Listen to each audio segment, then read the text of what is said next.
Any sufficiently advanced technology is indistinguishable from magic. Welcome, everybody, to this edition of Pandemic Podcasts with your fearful host, Dr. Brian Keating, as I am known. But I'm talking today with a man who became a digital friend. I met him, I followed him 17 years ago. I first learned about today's guest. And over the years, my admiration has only improved, for he is the man I consider the most interesting man in the multiverse. And that is none other than Philip Greenspun, joining us today from Massachusetts, where it's my second conversation from Massachusetts today. I had a conversation with your neighbor, Professor Max Tegmark at MIT, your alma mater. How are you doing today, Philip? Very well, but we now refer to it as Massachusetts, not Massachusetts. Well, better here than there, or there than here. We have, I just feel emasculated, but that's the only reason I'm doing all these podcasts, because it's the one, kosher reason you can not wear a mask, besides eating when you're on an airplane. And we will talk about airplanes, because that is the mode, the vector that I came to know about your existence. In 2015 and 2004, rather, I started to get interested, rekindle my love of aviation, which had kind of lay fallow for some time because of the rigors of academia, trying to get a postdoctoral position after going to graduate school, and then going to get a postdoctoral job at Stanford, where I was promptly fired, as I recount in my book. As Phil knows, he was one of my beta readers or early readers of the book. But ultimately, I ran out of time, and then luckily, I did get back into it, and Phil deserves a great deal of credit for it, because there was a brief window of time between getting a permanent academic track job, as I have now, and having kids, which utterly destroys all semblance of time and space. So, Phil, first of all, thank you for rekindling my love of aviation and my connection to it, and really being kind of the person that I aspired to. So let me read your bio. This is from Wikipedia, which is the source of all scientific wisdom. So before you do that, I was being deposed by an attorney in a matter where I was in a patent case where I was an expert witness, and he pulled out the Wikipedia page and said, "Did you write this yourself?" And I responded, "Does it say that Philip Greenspun is the greatest human being ever to walk the face of the earth? Because if not, then I didn't write it." That's right. I always say, I wrote the first draft of my Wikipedia entry, and then my mother-in-law wrote the rebuttal. Phil, you do so many things, and I want to get into all of them, but let me just, use the cliff notes. So my project in 2021 is to take all of Wikipedia and condense it to, single sentences. But for you were born in Bethesda, Maryland, and you received a scientific bachelor's degree in mathematics from MIT in 1982, which meant that you were about 19 years old when you got your bachelor's degree. After you graduated, you worked for Hewlett Packard, according here. You wrote papers on one of the earliest implementations of a medical record system using the World Wide Web, and that was later used in applications at Harvard Medical School. You worked at Hearst Corporation. You co-founded ArsDigita in 1997, and it's a company that grew to over 20 million in annual revenues by the year 2000. Earlier than that, you started a company which I knew well, although I never put two and two together until much later, that the same Phil was responsible for Photo.net, which was a huge leap forward in photo sharing, but also in kind of this notion of communities online. In some ways, it was a precursor to like Reddit and things, at least in my mind it is. I think you might correct me for my stupidity there. And then you got into aviation. I believe you got in around the turn of the millennium, maybe a little bit before, and you quickly graduated up the ranks to get almost every possible rating, including helicopters, as well as instructor ratings. And you ended up writing a book called Travels with Samantha. Maybe we'll get into that.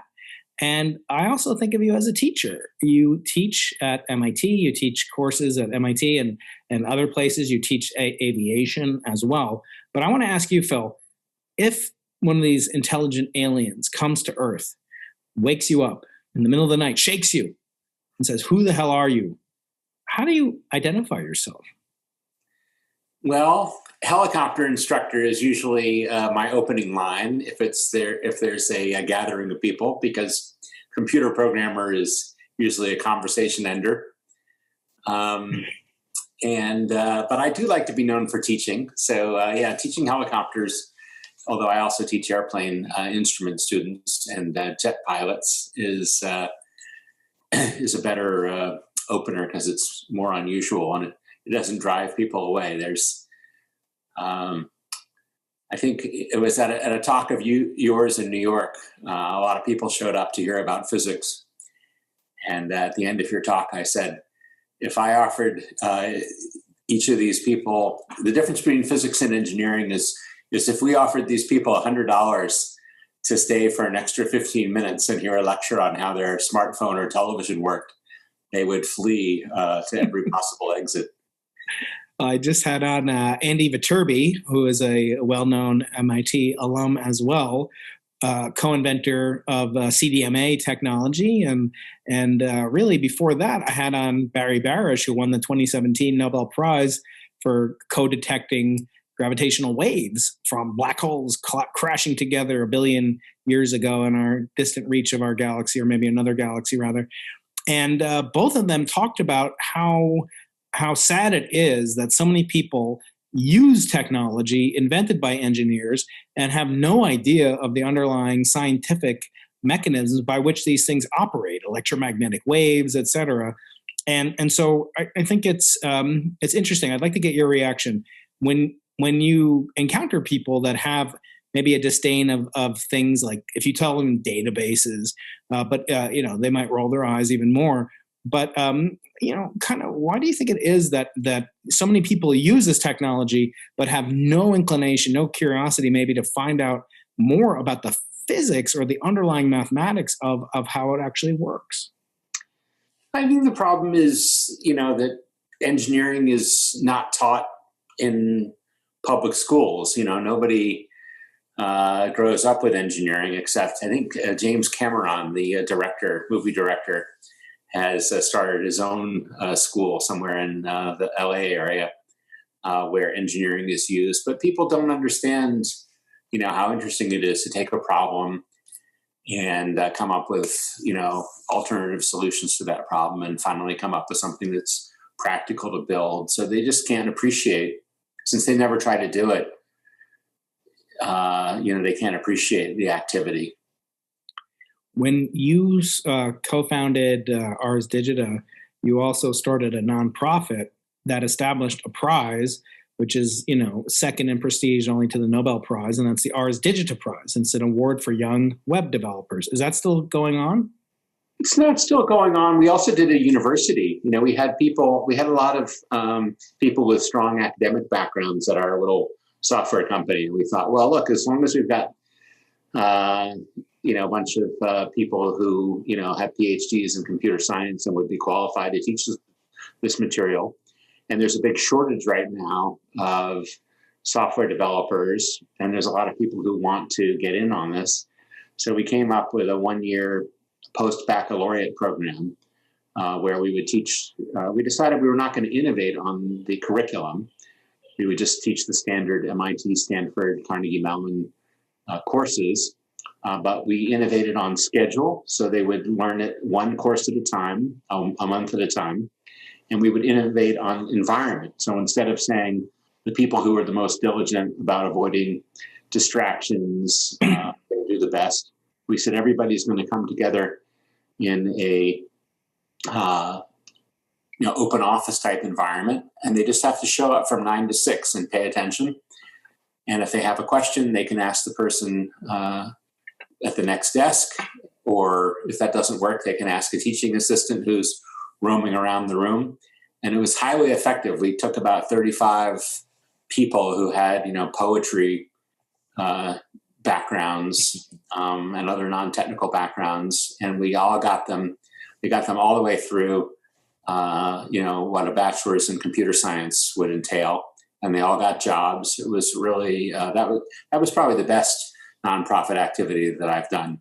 Yeah, and it certainly had kind of captivated. Maybe was a precursor to some of these endeavors. I'm going to have Michael Saylor. Do you know who that is? Yeah, I've heard of him. He's an MIT grad as well. A lot of stuff coming out of MIT. He's the chairman of MicroStrategy Corporation, which made headlines recently for trying to convince Elon Musk to put much of the cash on hand on their balance sheet into Bitcoin. And so he's a huge advocate of Bitcoin. I don't know, have you investigated Bitcoin or cryptocurrencies at all? Do you think that has the potential, as some say, to be, the improvement of the web, whether it be in terms of financial engineering or in terms of, security? Does Bitcoin or blockchain rather play any role in your life or in your mental way of cogitating? I mean, I'm embarrassed to say that, I didn't catch the Bitcoin wave early on. I did when I started teaching at Harvard Medical School. You can see this on philip.greenspun.com. It's still there. Just to alienate people at Harvard Medical School, I created a web page where you could, if you're a doctor, you could type in the year that you started medical school, how much tuition that you paid, and it would calculate how much you would be worth if you had instead put your med school tuition into Bitcoin. And of course, it was in the trillions of dollars in some cases. So that's my main involvement with Bitcoin. I never really got it. It always seemed like something that was going to be mostly useful for evading taxation or paying off people in criminal activities. And then it really became kind of uninteresting as a currency replacement when I saw the transaction costs going up. Now I forget I don't know how much it costs now. It may be over $100 to record in the blockchain that you bought something. So, if you try to use Bitcoin to buy a cup of coffee, that would have to be at least $4 coffee to pay for these transaction costs. And you don't even know if the transaction will commit. You have to put it in there. This is the dirty secret of Bitcoin. You can't be sure whether you've actually paid in the sense that it's recorded in the blockchain, because if you don't add enough of a fee for all the miners to put you into the blockchain, they'll just ignore the transaction and say, look, this guy is only offering to pay us $20 and it'll cost us more than that, so we're going to ignore it. So, I'm not that high on Bitcoin as a real currency. The function of Bitcoin, I think, is helping people who want to, leave the United States and not pay U.S. taxes. Actually, I know some people who are sitting on, tens of millions of dollars of profits in Bitcoin, and the government has no idea that these people are rich. Their wealth is on a Post-it note. It's the private key to their Bitcoin.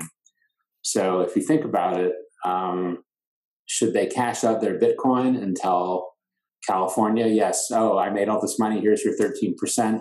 Tell the federal government I made all this money. I mean, Joe Biden and President Harris, they're talking about 40% capital gains rate. So should they give more than half their profits, or should they just, quietly move to, a low tax country and pay the U.S. exit tax when they leave on the assets that the government knows about, carry their Post-it with them with the Bitcoin number, and then cash in once they're in, Singapore or United Kingdom or some other place with a lower tax rate.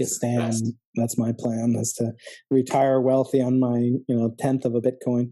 But one of the things that surprises me about you saying that is that I see naively, blockchain as the ultimate expression of the database, and you really convinced me a long time ago. I used to think databases are really really boring. And it's just like, oh my God.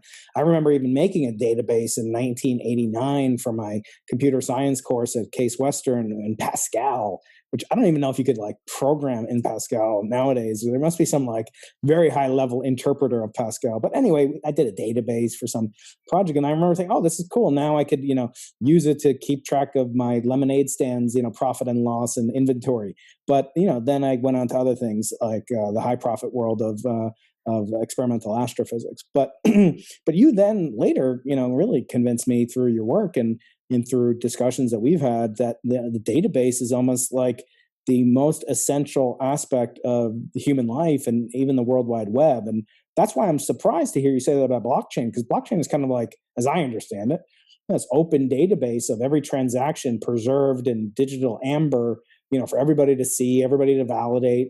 And one of the things, certainly it is used for illicit activities, maybe laundering or whatever, but one of the promises of it, like all technology, has limitations, all financial technology has limitations, and is built on the fundamental assertion that I don't trust you, and we want to have some way of trusting each other. But one of the things that appeals to me is the ability to have a currency that actually does computation, in that you can use it as a store of information, not only of a store of wealth. So maybe how do you react to that? Like the notion of these smart contracts that can be used in certain platforms like Ether and other blockchain-based currencies. Is there any not interest from you? I'm surprised that you're so negative about it.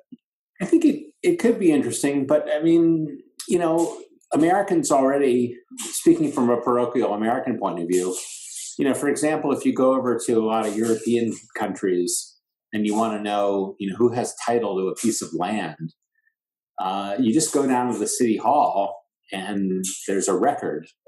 And whatever records they have in the city hall are dispositive. There's no title insurance. People would be confused by the concept of having an argument about who owns something because, the city hall's records are considered to be the last word. So even blockchain, I guess it's useful if you don't have some kind of central authority that everybody can trust. But in the U.S., even when we've had these central authorities that people, do trust, like, you can trust the government wants to collect property tax, so we should be able to trust them regarding who owns property, but we're still not willing to do it. So I don't know if they really, I think what Americans would need to make better use of databases, is more of a change in attitude rather than an enhancement in technology. Europeans were doing this when the technology was, just pencil and paper. Right. Yes. And even, maybe even more primitive than that. I want to talk about some of the work that you've done. Again, sort of database related. In some sense, photo.net, is kind of a repository, photographers and tips. And as I said, it's kind of like a Reddit subreddit just for like the ultra, interested photographers. But can you talk about that? How did photo.net come about and why was it so successful in your opinion? I think it was successful because it was early. There was not much else on the internet if you wanted to learn about photography. So, people say, well, how do you do today?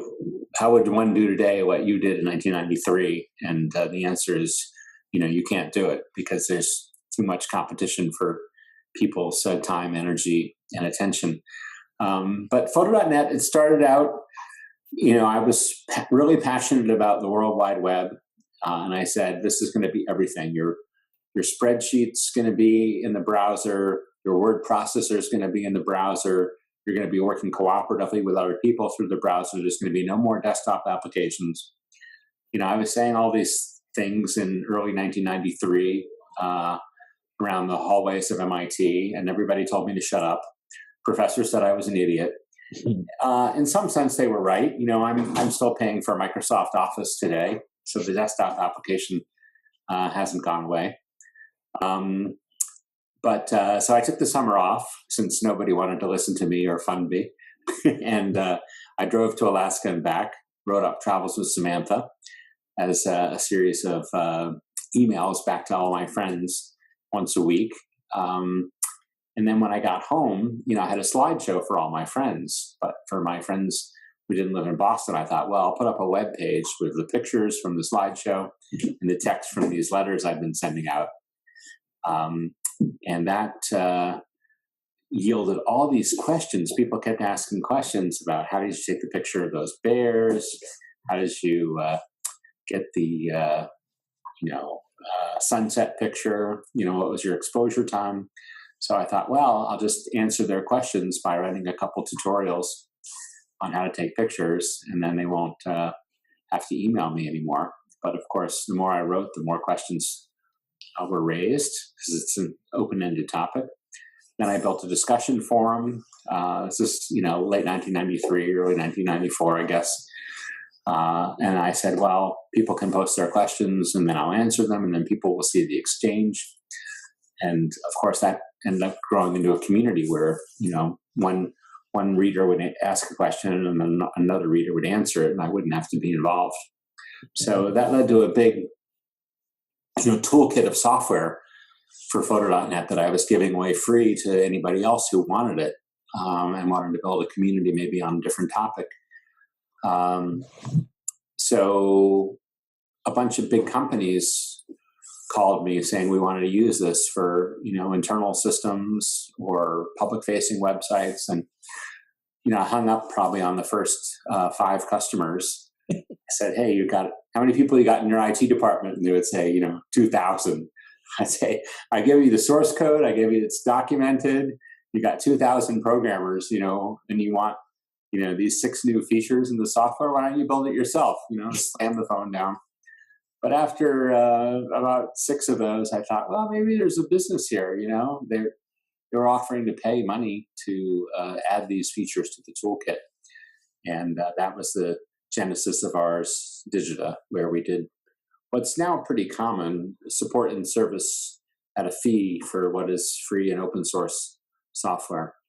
And, that was pretty successful, although, of course, today everything's on a larger scale. So, it's almost an embarrassment to say we had a profitable $20 million a year revenue company. That's, by Facebook standards, that's laughable.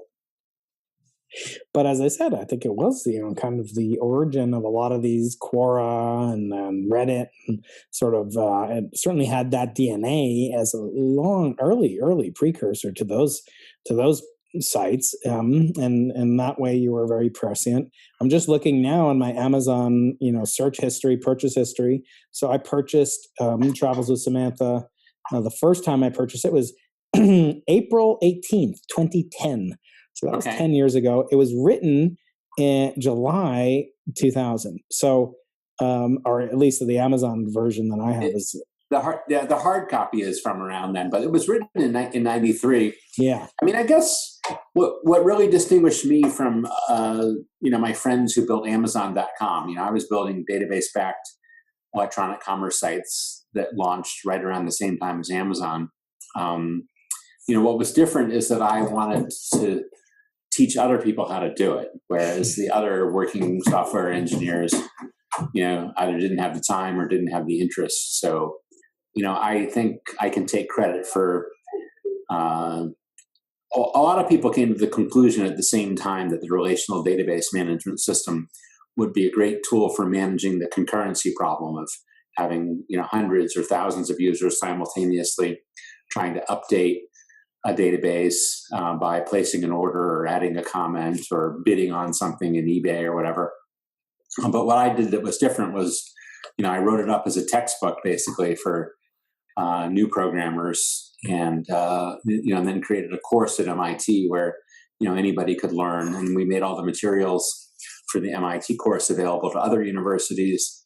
So I think that's I don't want to say that I came up with this architecture that became conventional of the relational database management system behind a website, but I did write the textbooks that enabled a generation of programmers easily adopt that architecture. Now, I might be wrong, but you introduced me to another MIT very popular podcaster, Matt, as it Guthen? Guthmiller. Guthmiller, yeah. So he has a great YouTube channel about flying around the world in his Bonanza, and he was one of the youngest, if not the youngest, to circumnavigate the globe. And of course, we have a mutual friend, Robert De Laurentiis, who's been to the poles, over both poles at least, in an airplane. And you, of course, helped advise me about that particular voyage. He's gone around horizontally and vertically. I want to switch now to aviation, but before I do, maybe it was Matt who told me that basically you invented click to pay and things like Amazon uses, but you didn't patent it for some reason. Can you talk about that? What is the role of kind of you, Phil Greenspun, in e-commerce, and why would you not, kind of lock in the, potential profits from such a patent of intellectual property?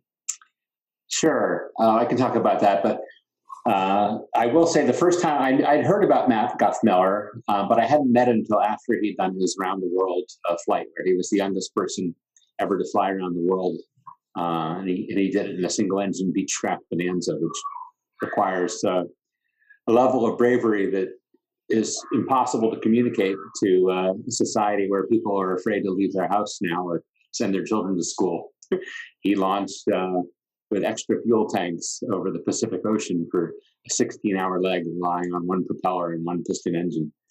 But anyway, I was giving a talk at MIT on a fun talk on helicopter aerodynamics. That's the kind of fun talk you can have at MIT. And Matt, towards the middle of the talk or towards the end of the talk, Matt introduced himself and identified himself. And I told the assembled listeners, I said, "Oh, you guys, you shouldn't be listening to me at all. Here's here's Matt Guthmiller. He should be the one talking, not me. He's much more interesting." So the question was, why not patent this stuff?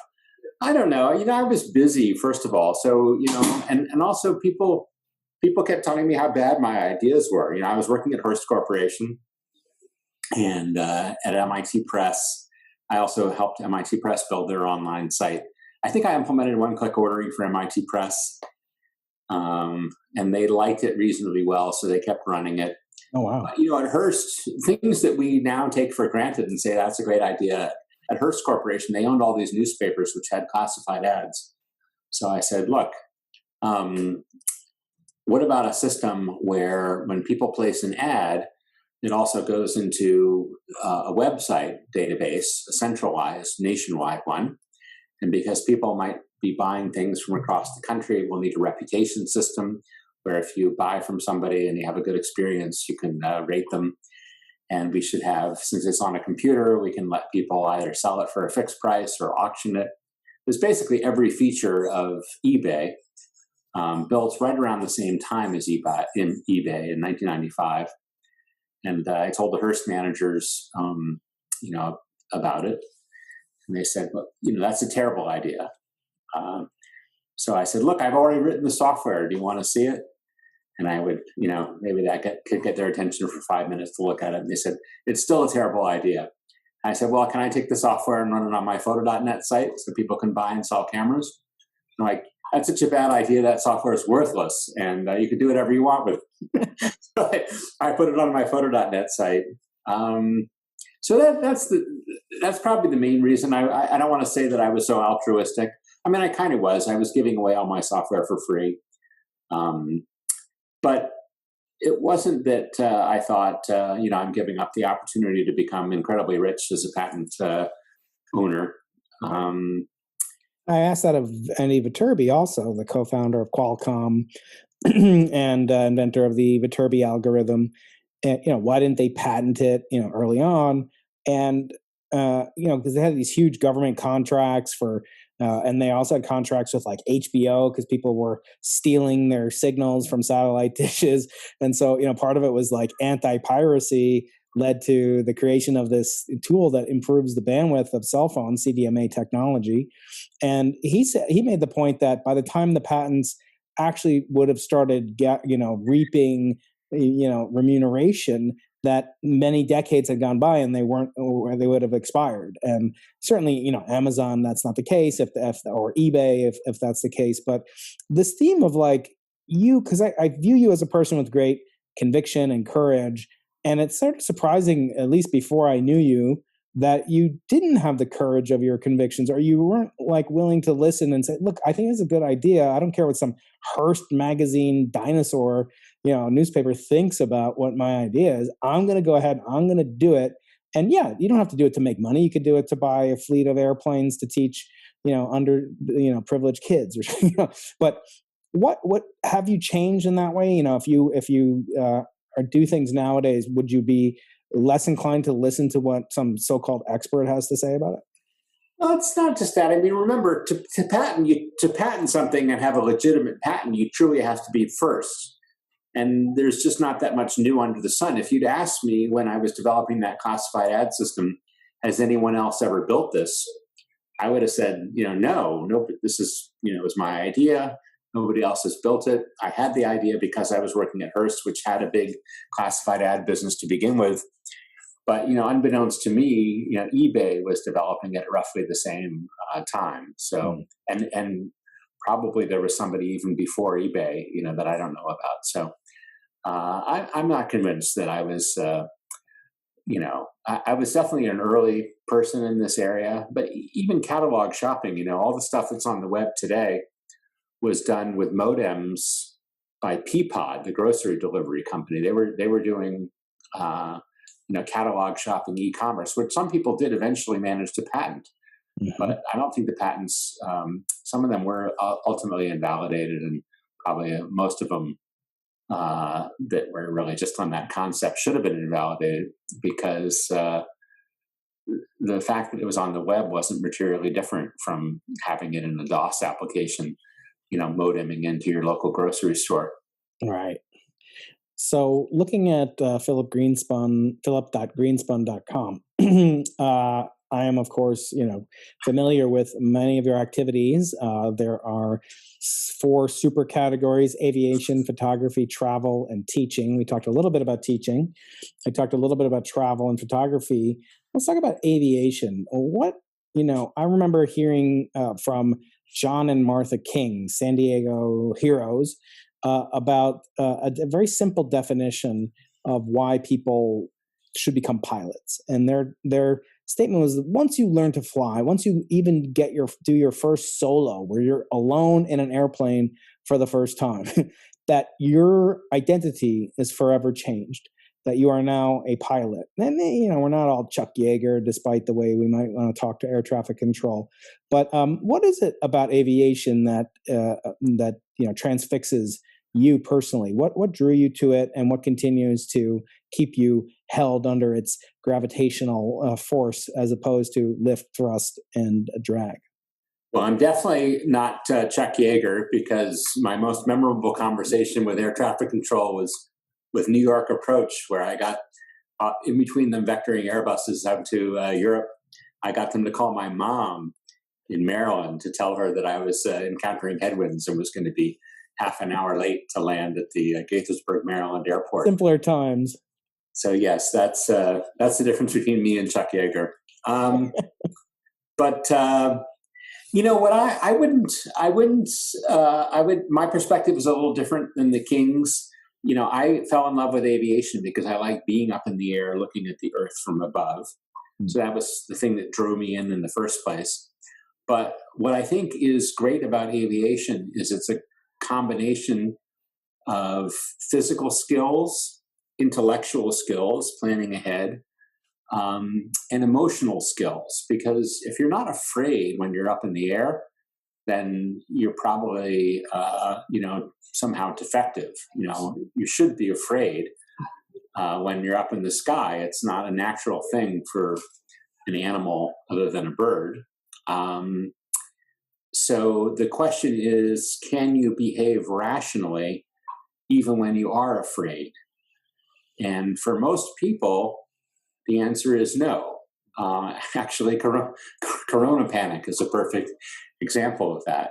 People are afraid of a new virus, which does make sense. but then their reaction is completely irrational, and they tune out all possible rational pathways in favor of stuff that doesn't really make them safer, but will potentially harm them in a lot of other ways. So in aviation, however, you learn, if you're approaching the runway, I used to fly the Canadair regional jet. One of my fun jobs was working for Delta Airlines. So we would fly the Canadair regional jet, and the final approach speed is 145 knots. So you're going 170 miles an hour, pointed down. It doesn't have leading edge slats like a Boeing or an Airbus. It's an adapted business jet. So the only way to maintain enough airspeed to keep the 50,000 or 47,000 pound for landing weight airplane flying at an adequate airspeed is to point the nose down towards the ground like a lawn dart. And if you're approaching the ground at 170 miles an hour, you should be scared. And in fact, there was a special briefing card for jump seating, mainline airplane pilots, because so many of them, they'd gotten into the cockpit, the jump seat, and they're used to flying Boeings, and they would freak out and start screaming, to pull up, because they weren't familiar with the Canadair regional jet. So anyway, that is what's great about aviation. You are part of you is going to be scared on every landing. Mm-hmm. You're approaching the runway; it doesn't feel right. Helicopters actually, in some ways, are a little bit less scary because you just slow down, you gradually slow down. For people who say they're afraid of aircraft, I often will take them up first in the helicopter rather than an airplane, because you don't have that, rushing off the runway sensation, and you don't have that hurtling towards the ground sensation. So that's what I love about aviation. It works your emotional brain, your intellectual brain, and your physical muscles, your coordination, all at the same time. Yeah. And it feels good when you can do. It's hard to do a perfect flight, but it feels great when you can do any kind of successful flight. Yeah. Any major accident scene you can walk away from, as they say. I remember reading, before I even had the temerity to contact you using email. I remember reading and being really swayed by this argument that you made for certain types of people. You go to college and you get good grades, but after that you can go to graduate school, which is not exactly like super college. I mean, I always say college, there's homework problems and they all have solutions. You may not be smart enough to solve them, not you personally, Phil, but other people may not be, but there is a solution that someone smart enough can answer. In grad school, you have super problems that even your advisor, he or she doesn't know if there's a solution, because there may not be a solution to it. And then after that, you're like a postdoc, a professor, whatever, there's no more grading. Like, then you're done. And unless you go for the Nobel Prize, in my case, or you write a book, or you become, Michio Kaku and Lawrence Krauss and start thinking about wormholes in the mind of God. But getting back to this hierarchical kind of hurdle that academics fight with, and then we kind of lose track. We've been graded for 30 years, and now we're not graded anymore. But aviation offers this unlimited set of challenges, you pointed out. A long time ago in a blog post that was kind of like a throwaway line, but in many ways it really spoke to me, because you were basically saying, like, the FAA sets up all these different things. You can challenge yourself on your webpage. You haven't updated it lately, but you go over your milestones in aviation, starting with exactly 19 years ago, last week or so. You had your first lesson in 2001, December 11, not September 11. Working your way all the way up to being an airline pilot, helicopter instructor, flying across the country, north, south, east, and west. And then right now it terminates with completing training in a Pilatus PC-12, which is a very, very large, challenging aircraft, a single-engine turboprop. I know you've gotten a pilot license or pilot type ratings in jets. How come you haven't updated your milestones yet recently?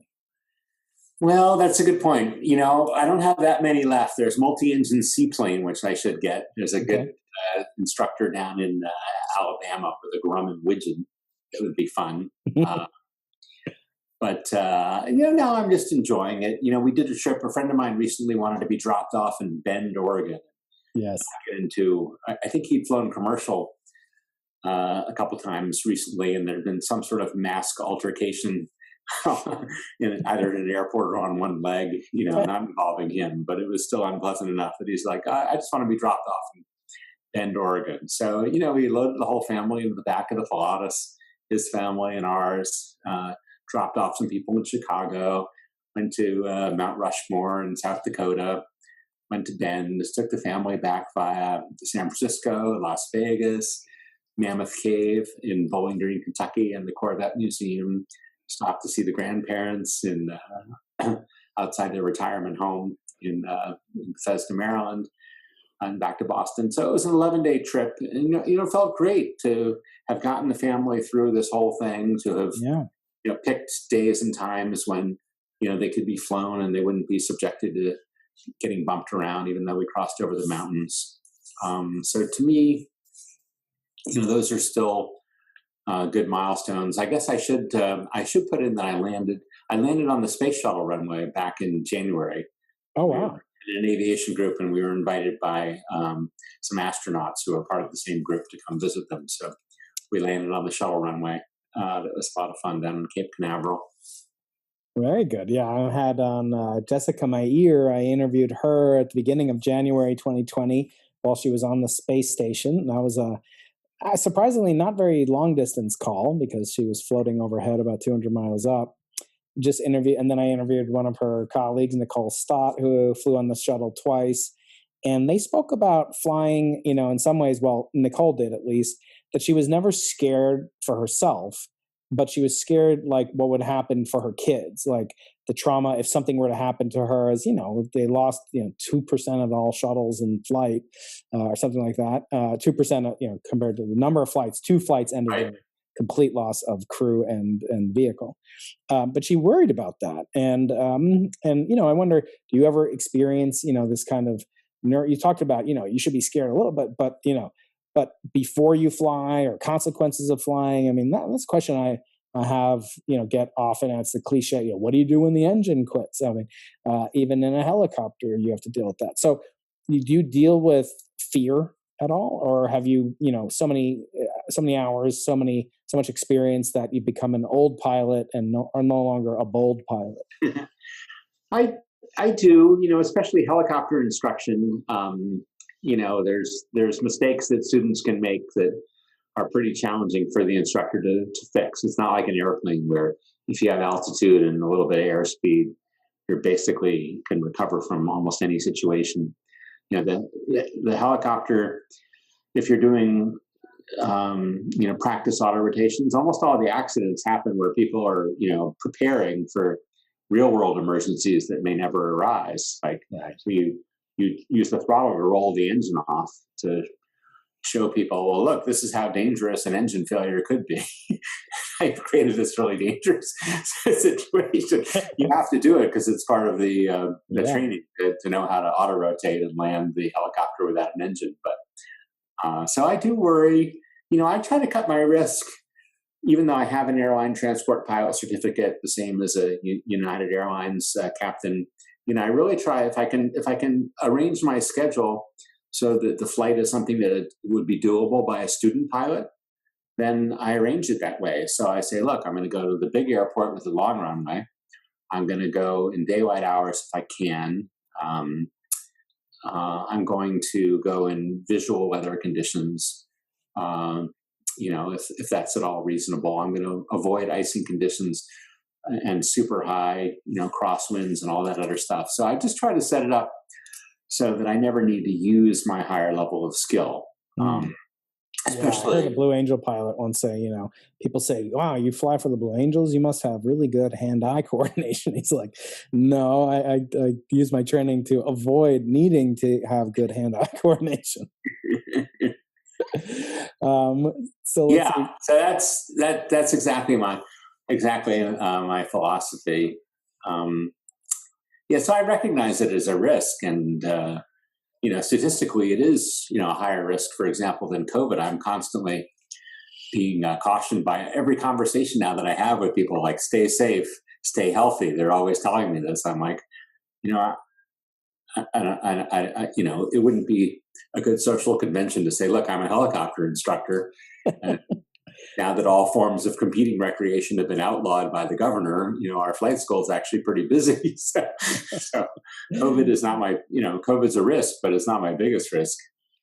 It's like, finally I can take a test where getting a negative result gives me a lot of pleasure. I want to close up with a couple of questions I'm going to ask you that I ask all my guests online, but I want to talk just a little bit more about your, kind of current peregrinations, shall we say, in the world of computing and teaching at Harvard University as you do now, running a blog that, your joke is you have an interesting idea, posting every day and an interesting idea every few months. Today you've got one about American central planners tackle vaccine scarcity. You've been talking a lot about COVID, what do you call it? Corona panic. You talked a little bit before that about the Trumpenführer. But what are you really most interested in? Again, you do so many different things. You're so interesting to be around, to fly with. We've flown together. You gave me my first helicopter lesson. What would you, what's kind of your dream day like? What are you looking forward to? And I want to ask you about New Year's resolutions if you indulge in such things. But first of all, what does Phil's ideal day look like? I mean, for me, teaching is really what I do love. So at Harvard Med School, for example, we have a big database of insurance claims. And we start with third-year medical students. They're very interesting, intelligent, nice people. But they don't have any background in software development usually. In a class of 25 people, we might have 4 that have significant programming backgrounds. So I just love showing them the power of, learning the SQL language and being able to pull from these billions of medical records interesting insights into, what's the effect of these different drugs? How effective are they really? How effective are the flu vaccines in terms of reducing the number of people who will eventually file a claim where the doctor says they had the flu, and learning some statistical programming. So I love that. I do like teaching at MIT, the aeronautical engineering class or the software classes that I've taught there for the same reasons. So I think that's where, I experience probably the most joy is working with, smart young people and helping them learn. And there's the same thing with my website. I just try to take everything that I've learned and write it down so that other people don't have to, spend the time that I spent to study something. The Corona stuff is a bit of a distraction, but I guess, all of America has been pretty distracted by this. So I just look for sort of what's interesting to me is the cognitive dissonance.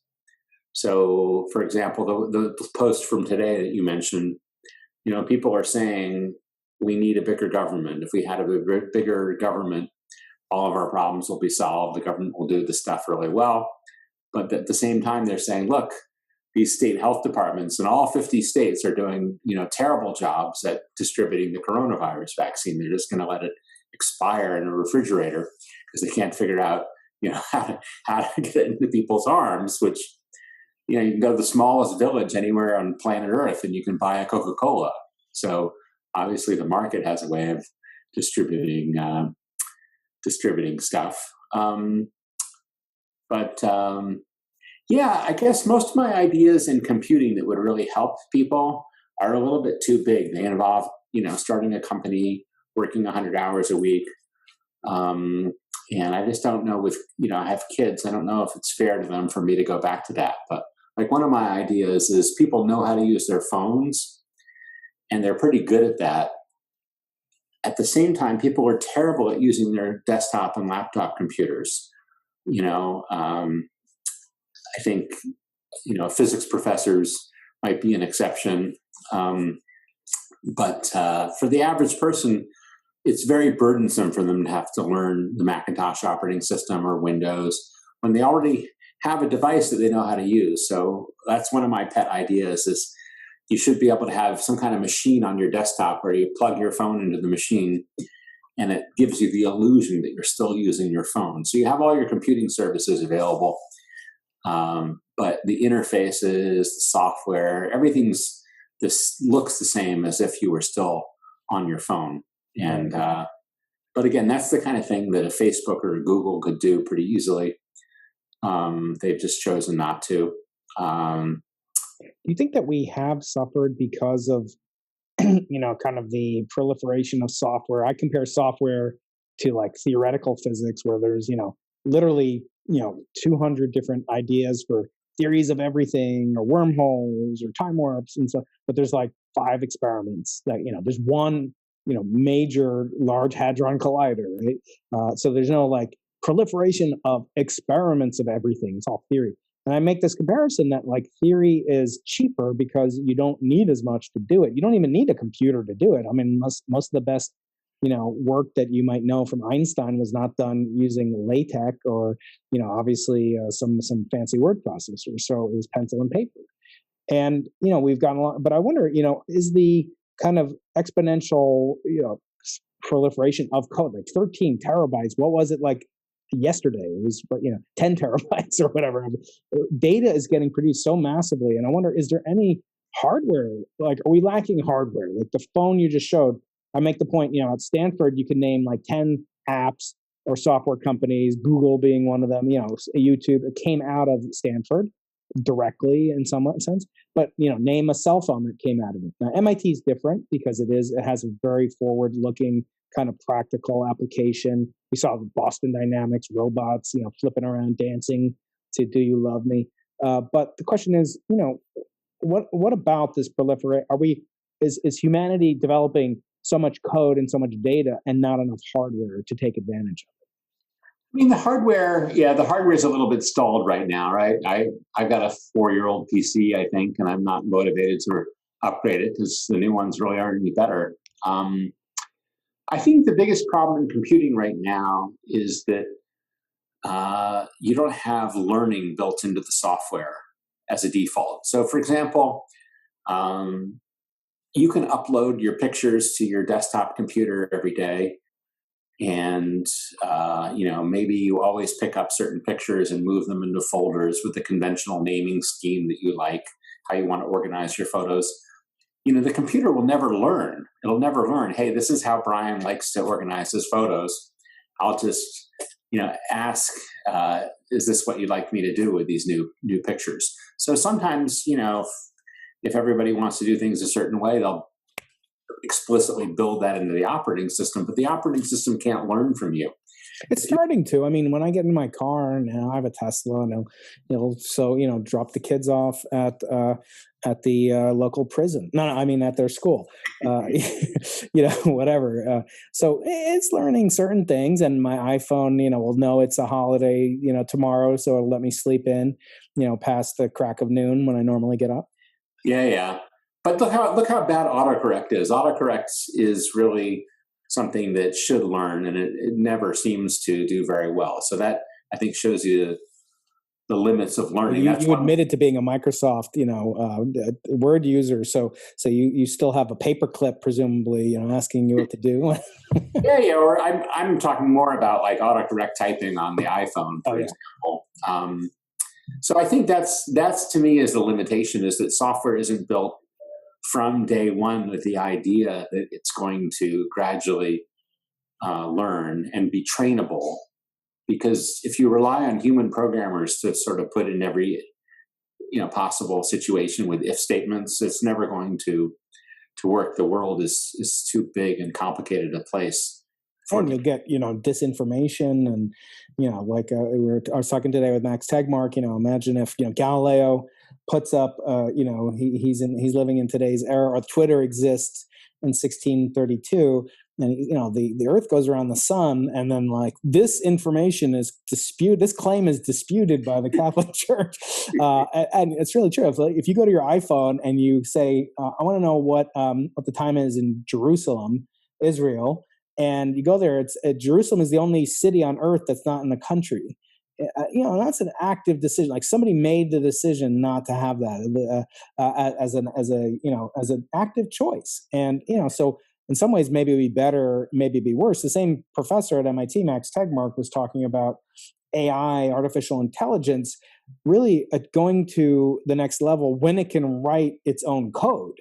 So you seem to be, I don't know, are you skeptical that AI will be able to basically write itself? And let's ignore the singularity and the destruction of all life, after that occurs. But do you see a future where code will just write itself? I mean, already we can do, GPT-3, we can dump in, I always say, like, who would you rather learn physics from, me or Albert Einstein? Well, Albert Einstein wrote a lot of stuff down. It's digitized, just dump it in, and you'll have, Professor Einstein teaching you relativity instead of Professor Keating. So what do you make of the prospects and promise of AI, if nothing else, to write code, that outperforms itself?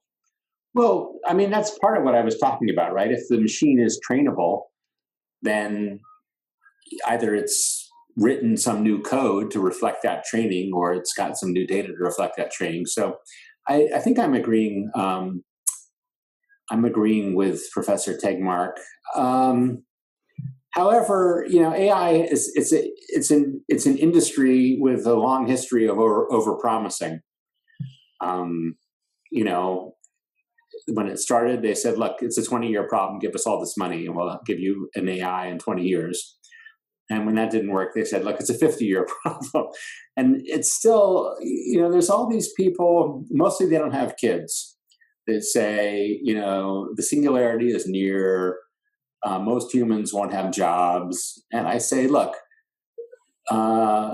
machines are so advanced that they've rendered humans redundant. You go try to hire a babysitter for less than $25 an hour. It will actually show up to your house, and then come back. I show up once with my kids. Yeah, and then come back and tell me that there's this huge surplus of human labor out there, because of machines. So as of right now, a human that will show up and actually work, on the schedule that you've agreed, and be reasonably responsible, and do something that doesn't require special training, like being a babysitter. It's harder than ever to hire somebody to do that. And we're deep into the period of time when the AI enthusiasts said that half or more humans would just be sitting on the beach while the robots did their old job. So I think maybe the AI enthusiasts are right, but they're wrong about the timeline. It may not even happen for 50 or 100 more years. The brain is still vastly more powerful than all of this hardware due to the number of there's not that many gates or transistors in your brain, but there's a lot of them, but they're heavily interconnected. So they're not that fast, but there's a lot of them, and they're heavily interconnected. Yeah, and that brings me maybe to the last point for looking in the future. Before we look into your personal future, what you're looking forward to in 2021. But that's like quantum computers are very good, or better than any classical computer at simulating the properties of quantum computers. And I kind of think, maybe that's what will happen with AI. It'll start to understand itself. But as I was quipping in my professorial way today, perhaps the thing that we don't need more intelligence. We need more wisdom. So, like, can we create artificial wisdom?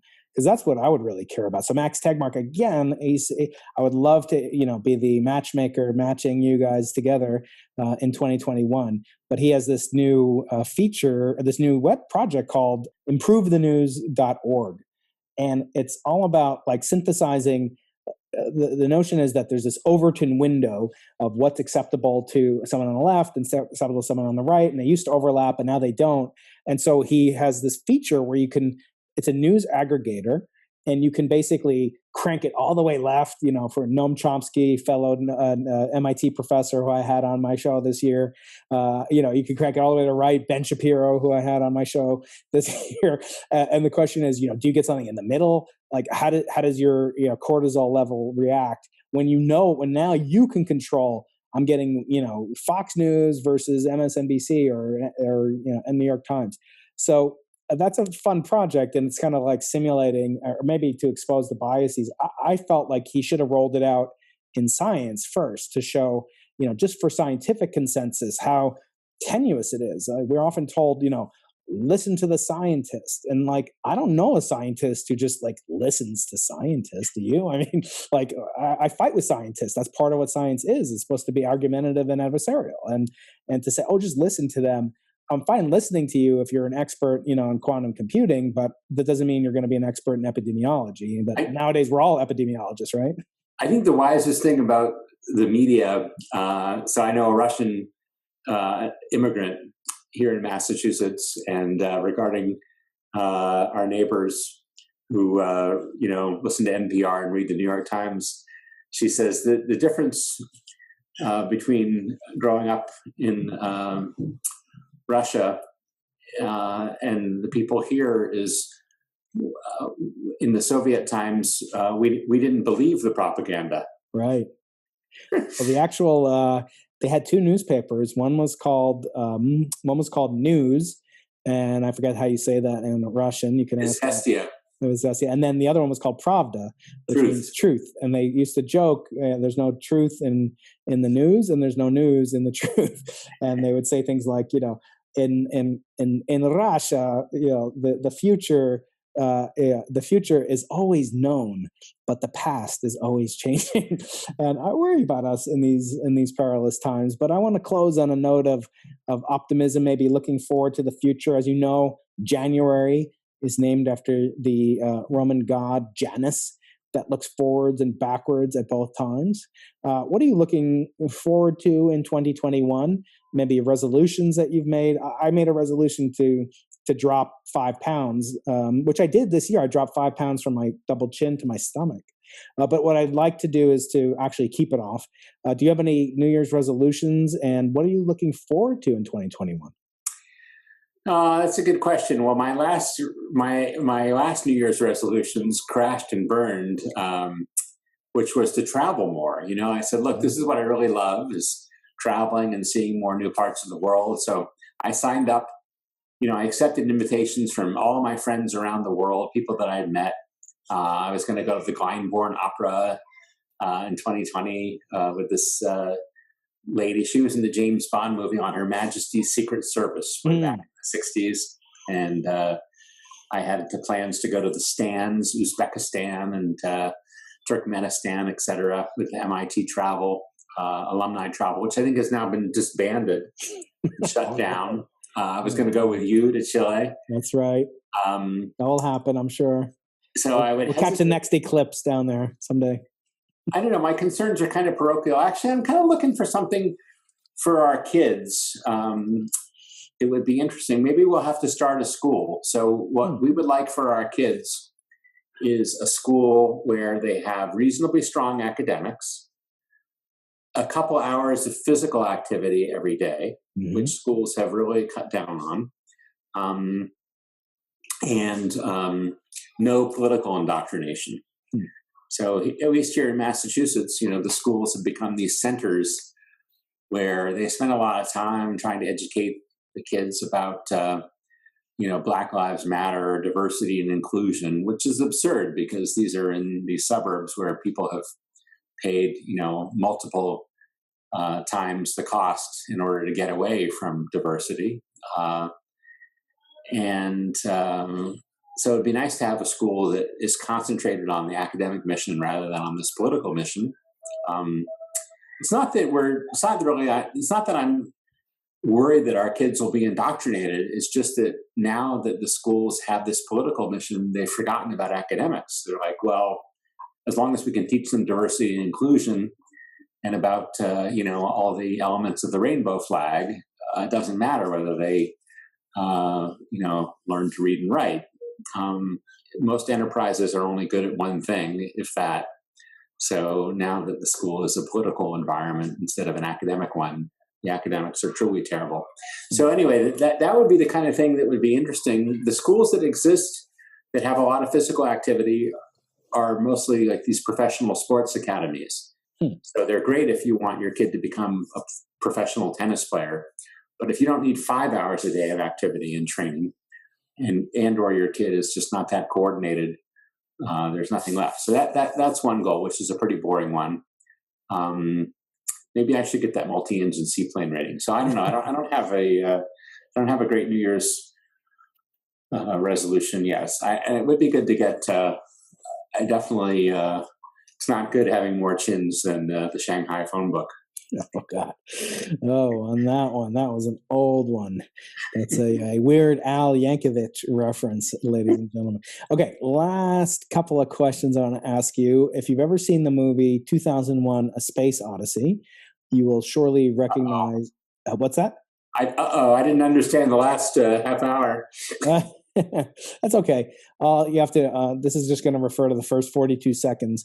When these primates in the savannah of ancient Africa come upon this mysterious monolith, this black obelisk-looking thing that is really put there by some unseen, menacing, maybe benevolent civilization billions of years ago to be deciphered when humankind is ready to read the writing on such an obelisk.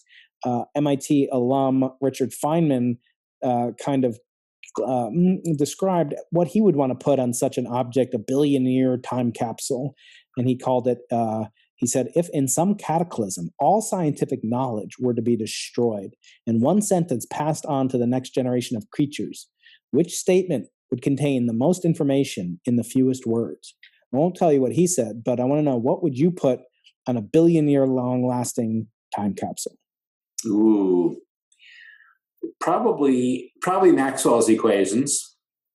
If you think about it, actually, Americans somehow believe that the U.S. is the center of science. And no offense to you, being an American scientist, but really the stuff that we actually need and depend on a daily basis is pretty much all coming from England or Europe. So if you want heat in your house, light in your bedroom, TV, all the things that people love, computing even, people think of computing as an American thing, but it was all developed in parallel over in England. So I think for me, electricity and understanding a lot of other stuff can be kind of worked out from intuition. If you watch a coconut fall from a palm tree, then you'll probably pick up the idea of gravity soon enough. But electricity and magnetism is fundamental to everything that we love, and it's not intuitive. So that's what I would put on there is Maxwell's equations. Yeah, and then the update of them, which is more relevant in my daily life, are the Yang-Mills equations, which govern, subatomic nuclei. But that is admittedly more of my persuasion, but those were created many, many decades ago. So the last question I want to ask you harkens to the name of this podcast, which is one of Sir Arthur C. Clarke's famous 3 laws. His first one being what we open the show with, read in his voice: any sufficiently advanced technology is indistinguishable from magic. His second law will appeal to the contrarian Greenspun, which is for every expert, there's an equal and opposite expert. And the third law is the only way of discovering the limits of the possible is to venture a little way past them into the impossible. So that's kind of the origin of the name of this podcast, the Into the Impossible podcast. So I want to ask you, what was very mysterious about life, the universe, and everything to a 20-year-old Philip, but as you matured and grew older through your courage, your convictions, etc., now is eminently doable because you went into the impossible? Advice to your former self. I don't know if I have a good technical one for that. I do think people overestimate what they can know, I guess. When I was 20 years old, I was probably more sure about the things that I knew. I mean, as you've seen from John Ioannidis, right? Most published research findings are false. Even things that are supposedly scientific are actually, should be doubted. So I think I see so much of this, in politics, around Corona plague. People express certainty about something that they really shouldn't be certain about. So I think as I've gotten older, I've become more willing to believe and understand that other people can have a different perspective. It's equally valid to mine. It may reflect their personal situation. Before we were talking about this before. The merits of lockdown are going to seem very different to somebody who lives in a 6,000 square foot suburban house compared to somebody who lives with 4 other people in a 2-bedroom apartment in the middle of the city somewhere. But I think a lot of people lose sight of that, and they're just saying, well, science proves that I'm right. But often what they're saying is, it's about something it's right for me, so I'll just extrapolate to the rest of humanity. It also has to be right for everybody else. Right. Survivorship bias that comes into play. Well, Phil, I want to thank you very much for being an inspiration to me and to, I know, millions of people around the world who've benefited from your curious mind in the best sense of the word. And I can think of no one more fitting to hold the mantle of today's guest on the Arthur C. Clarke Center for Human Imagination than the very imaginative Dr. Philip Greenspun. He is a doctor. He is not a medical doctor, but he does prescribe medication on demand. And his address is, no, I'm just kidding. Phil, where can people find you online? If you have to steer folks to a couple of your resources, where would you want them to go? First of all, my brother's a real doctor. I have that right on my resume, so you can't call me Dr. Greenspun. And anybody else who introduces themselves as doctors at risk of me saying, I'm so glad that you're here because I need my fentanyl prescription renewed. But yes, you can come to my modestly named website, philip.greenspun.com. Okay, great. And then you have a Twitter account, which it's hooked up to my blog. I'm a web dinosaur, so I'm not a Twitter achiever like you. That's right. Well, from all of us at the Microsoft Paperclip headquarters, Phil, we're on the West Coast. You're going to be cracking open the champagne before we do. Say hello to 2021. And I hope you have a safe, happy, productive flying career in 2021. I know everything else will work out fine. I'm not going to tell you to stay sanitized because I know you already are. And I really want to thank you. It's so much fun talking to you, and hopefully you'll make this a tradition. You'll come back every so often, and you and I will speculate and ruminate on the news of the universe. So thank you so much, Phil, for going into the impossible. You're welcome. Any sufficiently advanced technology is indistinguishable from magic.